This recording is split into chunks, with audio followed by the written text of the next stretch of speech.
Tá para aclamar o Santo Evangelho.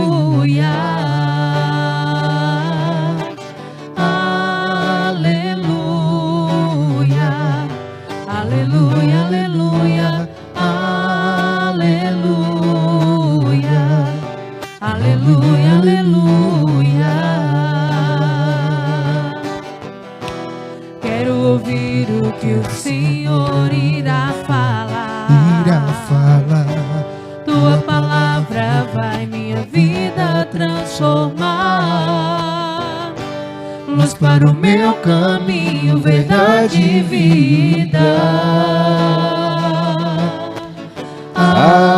Aleluia,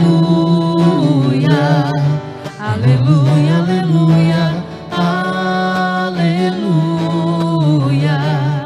aleluia, aleluia, aleluia, aleluia, aleluia, aleluia. Aleluia, aleluia, aleluia. O Senhor esteja convosco. Ele está no meio de nós. Proclamação do Evangelho de Jesus Cristo, segundo São Marcos. Glória a vós, Senhor. Depois de saciar os 5.000 homens, Jesus obrigou os discípulos a entrarem na barca e irem na frente para Betsaida, na outra margem, enquanto ele despedia a multidão.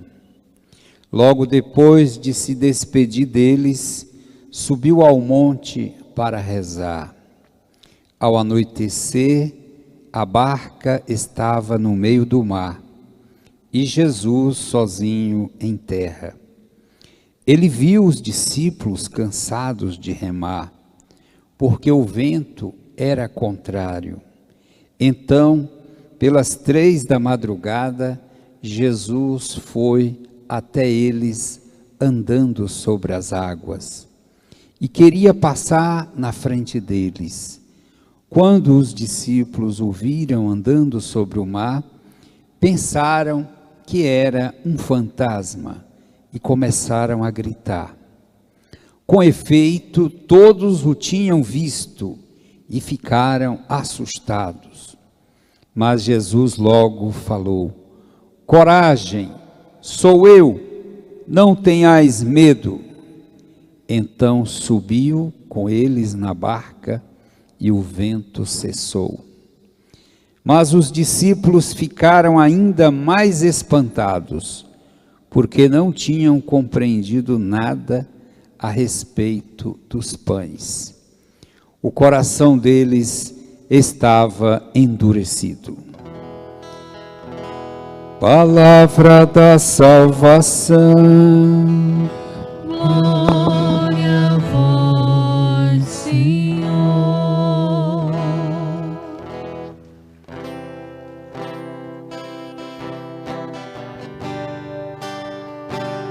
As nações de toda a terra hão de adorar-vos, ó Senhor. As nações de toda a terra hão de adorar-vos, ó Senhor. Cantemos juntos. As nações de toda a terra hão de adorar-vos, ó Senhor. As nações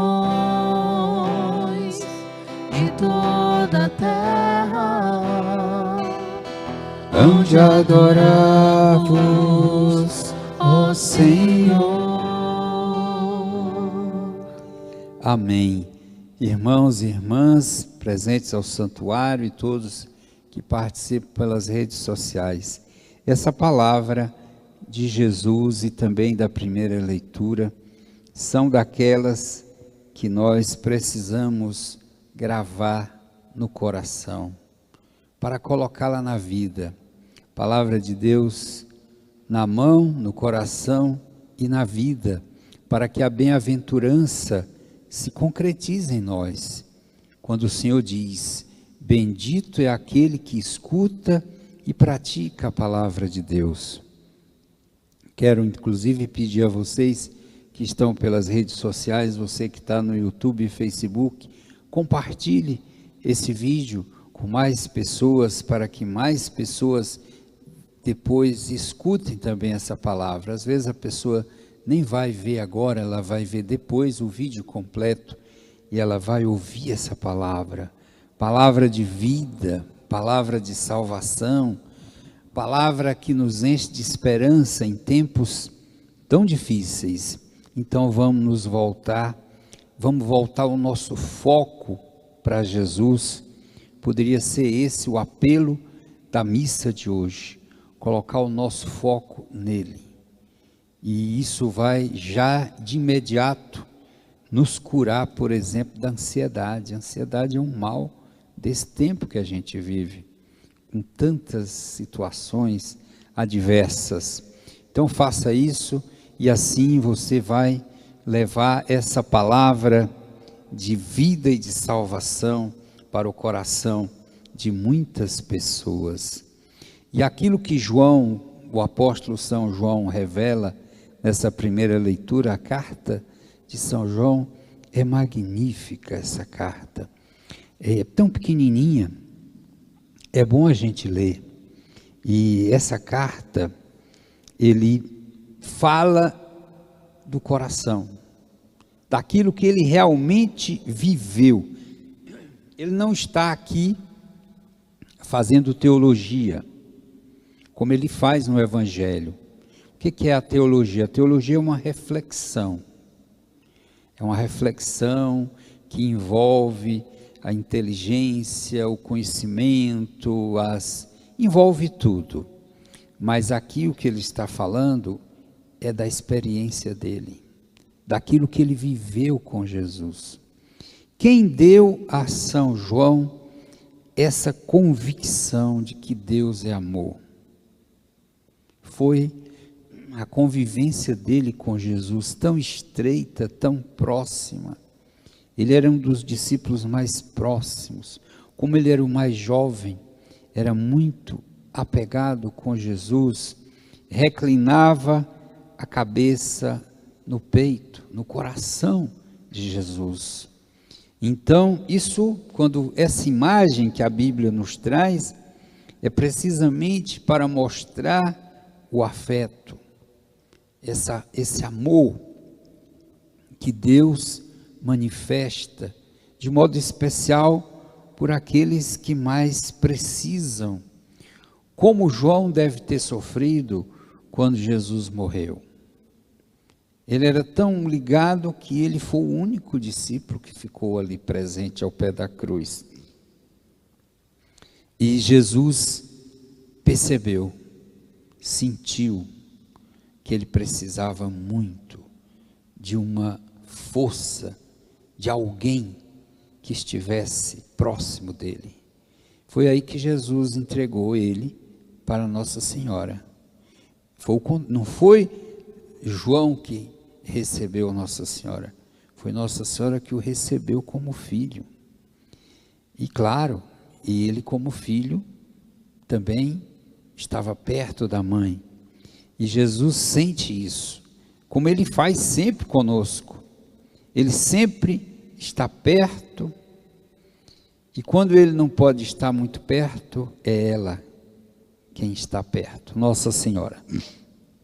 Falo isso para valorizar a importância, a força com que São João escreve nessa primeira carta. ele afirma categoricamente que para possuir a Deus, o amor recíproco é o caminho mais excelente. Este amor é o meio mais eficaz para que o amor de Deus permaneça em nós, como uma presença experiencial. E é isso mesmo, que esse amor seja perfeito, a imitação do amor vivido por Jesus. Então, João aqui fala da experiência dele, de ter sido amado por Deus, mesmo apesar da sua fraqueza. Não esqueçamos que a gente às vezes idealiza os apóstolos e pensa, nossa, mas João era um anjo. Ele tinha pecados, como nós temos. Ele foi um daqueles que a mãe foi pedir para um sentar à direita e o outro à esquerda de Jesus, quando estivesse no reino dos céus. E eles naturalmente aceitaram isso. Quer dizer, uma fraqueza, ele tinha, mostra assim que ele tinha um ideal de grandeza, de importância.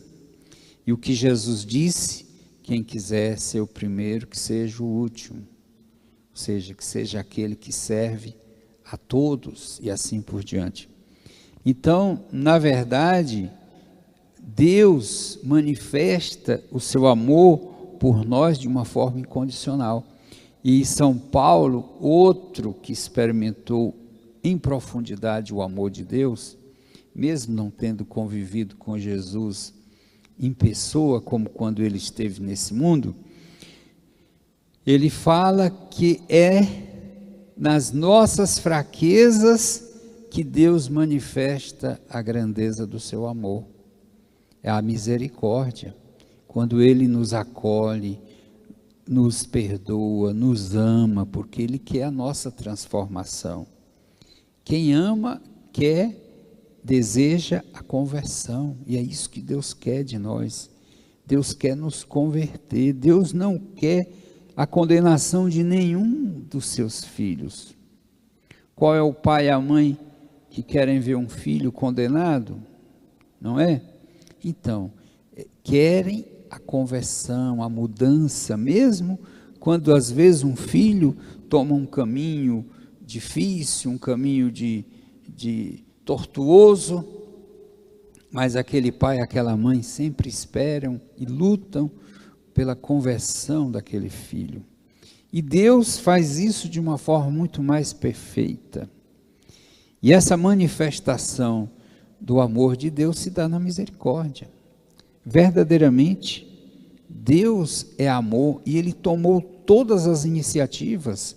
Sempre quem tomou a iniciativa foi Deus, de nos amar, de nos salvar. O nosso pecado não afasta Deus de nós. É o contrário, nos afasta dele.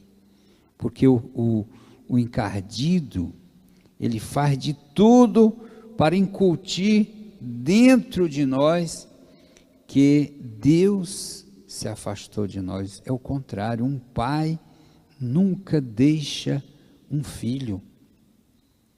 Lembram da parábola do filho pródigo? O filho quis ir e foi, o pai não segurou, porque ele respeita a liberdade, o direito daquele filho de ir, mesmo que aquela decisão seja errada. Ele foi, mas o pai o esperava durante toda a vida, até o dia que ele voltou, pensando ser acolhido ali ao menos como um empregado, e foi surpreendido pelo amor de Deus, que lhe devolveu a dignidade de filho. E é isso que Deus faz conosco. O pecado tira a nossa dignidade de filho e filha de Deus, mas o Senhor, pelo perdão, fruto da sua misericórdia, do seu amor, Ele nos devolve a dignidade, coloca novamente um anel em nosso dedo, como quem diz: você é meu filho, você é minha filha, você não é o meu empregado, você é meu filho. É o que ele disse para o outro mais velho, quando reclamou da grandeza, da generosidade do pai, e ele disse para o outro: filho, tudo que é meu é teu. E é mesmo. Deus criou tudo para o homem, para nós. Então, é isso. Nos falta muitas vezes essa convicção de que somos de Deus. Deus nos criou para si. Deus nos criou, como nos ensina Santo Irineu, Deus nos criou para a sua glória, e é mesmo. Ele diz até de uma forma linda: o ser humano é a glória de Deus. Ele nos criou a sua imagem e semelhança, para nos amar, porque Ele nos ama primeiro, mas também para ser amado por nós. E para que o amor de Deus cresça em nós, é preciso ultrapassar o medo, o temor. Isso, nós não podemos, em Deus nós podemos, e só podemos uma coisa: confiar. Confiar, e devemos confiar. Confiar em Deus, de forma incondicional, em qualquer circunstância. E a gente diz: mas como é que eu posso saber? Porque Deus já mostrou isso. Deus já fez mais do que poderíamos imaginar que Ele pudesse fazer. Ele precisa fazer o que mais para nos convencer? Nada. Ele já deu o maior tesouro que Ele tem para nós, que é Jesus. Jesus é um presente de Deus para nós, é o nosso Salvador. O próprio nome Jesus significa Deus Salvador, o Deus que salva, Yeshua. Então esse é o grande presente de Deus para você, para mim, para todos nós. Então vamos acolher de forma generosa esse presente que Deus nos dá, inclusive nos países que celebram a Epifania no dia 6, no Brasil e em muitos outros países, eles colocam a festa no domingo mais próximo, ou antes ou depois, mas onde se celebra no próprio dia 6, que é amanhã, que aqui para nós conhecido como o Dia dos Santos Reis.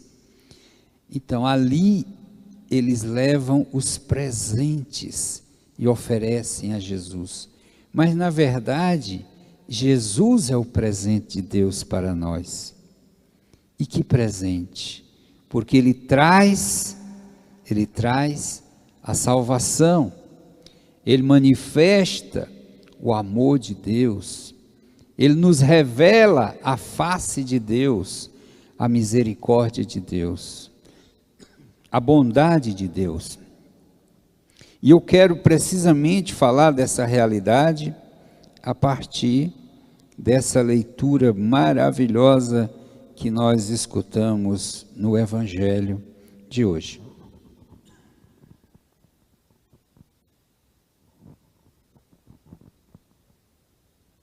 Quero fazer uma reflexão com todos a partir desse Evangelho, porque muitas vezes a nossa vida é agitada pelas tempestades.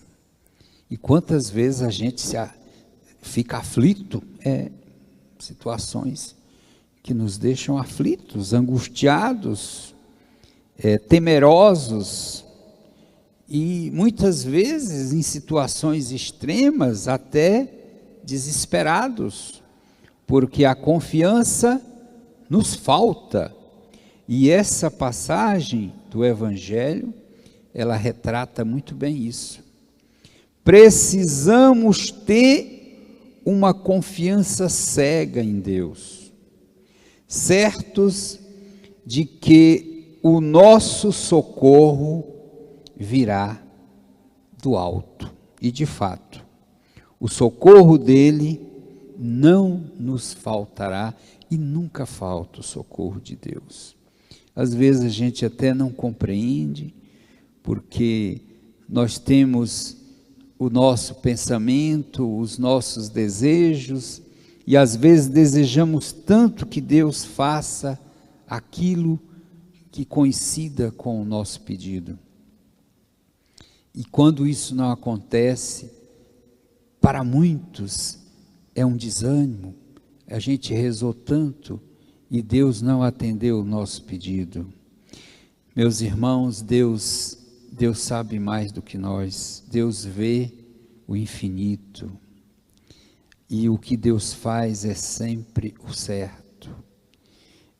Não que nós estejamos errados de querer e de pedir, por exemplo, uma pessoa querida que está enferma e que a gente tanto pede a cura, mas aquela pessoa vem a falecer e a gente fica triste naturalmente, abatido, e até não entende, meu Deus, por que uma pessoa que ainda poderia viver tanto, ainda já morreu. Essa é a nossa ideia, mas quem sabe que aquela foi a hora que Deus levou aquela pessoa para salvá-la, porque aquela pessoa poderia se perder.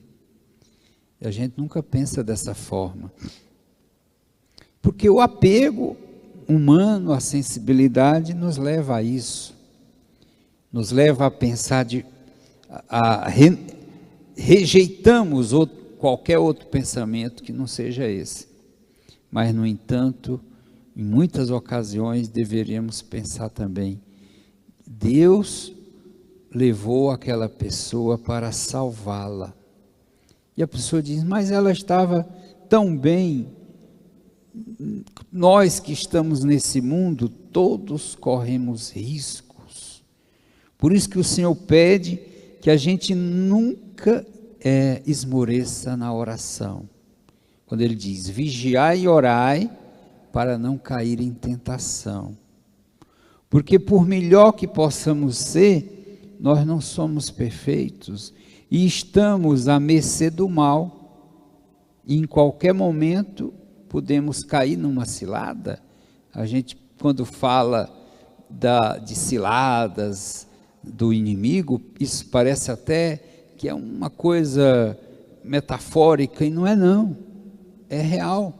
O próprio Jesus ensina isso e falou isso.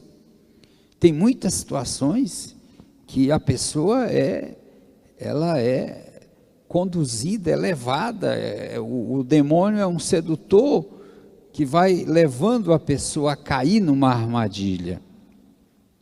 E quem de nós pode garantir que tenhamos a vida eterna? Tem uma coisa que nos assegura a vida eterna, é precisamente o amor. O amor de Deus, naturalmente o nosso amor a Deus.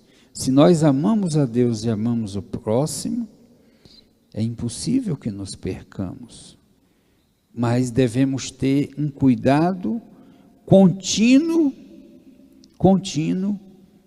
para não cair nas ciladas, nas armadilhas, porque o inimigo, ele trabalha para nos dividir, para nos desunir, enquanto o Espírito Santo trabalha para nos unir. O Espírito Santo é o amor que nos une. Por isso que ele é a alma da igreja. Cada um de nós é como uma pedra viva que edifica a igreja. A igreja somos nós, as pessoas. A igreja em si não é uma estrutura, não é uma instituição. Claro, isso existe em função de quê? Do povo, do rebanho. Mas a verdadeira igreja de Cristo somos nós. Por isso que nós fomos batizados, estamos unidos a Jesus. Ele é a cabeça, nós somos os membros. Mas quem nos une, quem nos congrega, é o Espírito Santo. O Espírito Santo. E nós só somos a igreja unidos. Desunidos, nós não somos a igreja. De Cristo, não. Então é nesse aspecto que o apóstolo nos exorta fortemente a buscarmos esse dom, essa graça. Essa semana já falamos tanto do Espírito Santo, mas ele é tão necessário para esse tempo que vivemos. E nessas horas difíceis, quero até dizer a você, não desanime. Na hora da tempestade, não desanime. Para que a tempestade não te afogue. Porque se a gente desanimar, se a gente se desesperar, nós vamos nos afogar. Então, o Senhor nos manda sermos corajosos. Não precisamos ter medo de nada, desde que Jesus esteja conosco. Então precisamos convidá-lo para entrar na barca da nossa vida. E essa barca, ela é a igreja, mas ela é também a vida de cada um de nós. Então nós precisamos ter Jesus nessa barca, que é a nossa vida, para que nenhuma tempestade nos faça naufragar. E foi o que Pedro experimentou, quando ele diz para Jesus: Senhor, se és tu, manda que eu vá ao teu encontro. Isso é na passagem do Evangelho de Mateus, que aparece dessa forma, mas o texto é o mesmo, é um sinótico, é que cada evangelista tem o seu modo de falar. E Pedro foi, acreditou, caminhou sobre o mar, quando duvidou, afundou. Mas o importante é que ele veio ao encontro dos discípulos. Os discípulos não queriam ter ido sozinhos, porque eles tinham medo. Mas Jesus mandou que eles fossem, porque ele precisava rezar. E a força de Jesus, como a força na vida de qualquer um de nós, está na oração, gente. As pessoas às vezes não experimentam a força da oração porque não perseveram. Rezam pouco, logo desanimam. É preciso perseverar. Como ensina Santa Teresa, a perseverança na oração faz maravilhas. Então o que nós precisamos é dizer para Jesus: Senhor, vem para dentro do barco da minha vida. Isso mesmo. Ou seja, convide Jesus, volte-se para Ele, que essa tempestade, essa situação que está tirando você do eixo, ela vai se acalmar. Não esqueça quando o Senhor diz: coragem, não tenhais medo, sou eu. É isso mesmo. Diante das situações que não compreendemos e tudo, mas Ele vem ao nosso encontro para nos socorrer.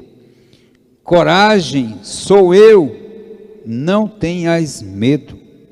Ele parece dizer-nos, naquele seu medo, sou eu que me apresento. Também eu, na cruz, quando gritei o meu abandono, fui invadido pelo medo de que o Pai me tivesse abandonado. Sou eu, naquele seu desânimo lá na cruz, também eu tive a impressão de que me faltasse o conforto do Pai. Você se sente desnorteado? Também eu me senti a ponto de gritar: por quê? Eu, como você, e mais ainda, me senti só, incerto, ferido. Eu sentia em mim a dor da perversidade humana. E é precisamente por conhecer a dor que Jesus compreende o nosso sofrimento. E Ele vem ao nosso encontro na hora certa. Alguém poderia dizer, mas aquela barca poderia ter naufragado? Não, ela não naufragaria, porque Jesus é o socorro certo na hora certa. E alguém pode dizer, se ele tivesse demorado mais? Ele não demora, Deus não demora. Deus sabe sempre a hora. É tanto que ele veio na madrugada, caminhando ao encontro deles, que o vento era contrário. Esse vento contrário significa a dificuldade. Como esse tempo que nós estamos vivendo, de tanta incerteza, quando a gente pensa que tudo já está ficando bom, lá vem outra onda, e deixa a gente, mais uma vez, em dificuldades. Pois é isso, Deus sabe, e Ele não deixaria aquele barco naufragar, e também não vai deixar o barco da sua vida. Então, volte-se para Deus com toda a confiança, voltemo-nos para Deus com toda confiança, e dessa forma poderemos constatar como os discípulos, verdadeiramente, Ele é o Filho de Deus. E é, eles nem tinham entendido a multiplicação dos pães, e agora ficaram mais perplexos ainda com tudo o que aconteceu, com aquela tempestade acalmada, Jesus andando sobre o mar e conduzindo eles em segurança para a outra margem. E é para essa outra margem que nós devemos partir. Os discípulos teriam gostado de ter ficado com Jesus lá no monte, mas Jesus diz, não, vocês precisam ir, porque vocês têm um trabalho, têm uma missão a cumprir. Vão, que eu depois acompanho vocês. E ele foi rezar, porque ele precisa dessa força do alto, para poder enfrentar todo o mal e toda a adversidade. E é essa força que nós precisamos pedir hoje, gente. A oração sempre foi importante, mas hoje ela é mais importante ainda, porque ela vai nos dar força, vai nos sustentar na hora em que parecer que o chão vai faltar, e o Senhor vai nos fazer permanecer de pé. Então se apegue a Deus, volte-se para Deus.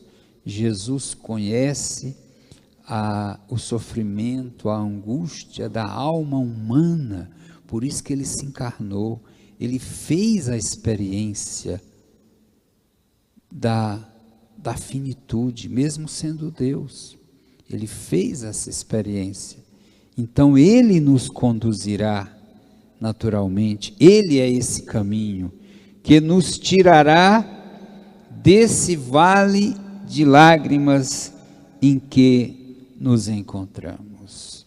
Amém. Amém. Acalma minha tempestade, acalma o meu coração, devolve a paz que vem de ti, Senhor. Aumenta minha fé em ti, não me deixe fraquejar jamais. Ao som da tua voz, tudo vai calar. Só preciso esperar, e a tempestade vai acalmar. Acalma minha tempestade, acalma o meu coração, devolve a paz que vem de ti, Senhor. Aumenta minha fé em ti, aumenta minha fé em ti, não me deixa fraquejar jamais. Ao som da tua voz, tudo vai calar, só preciso respirar, e a tempestade vai acalmar.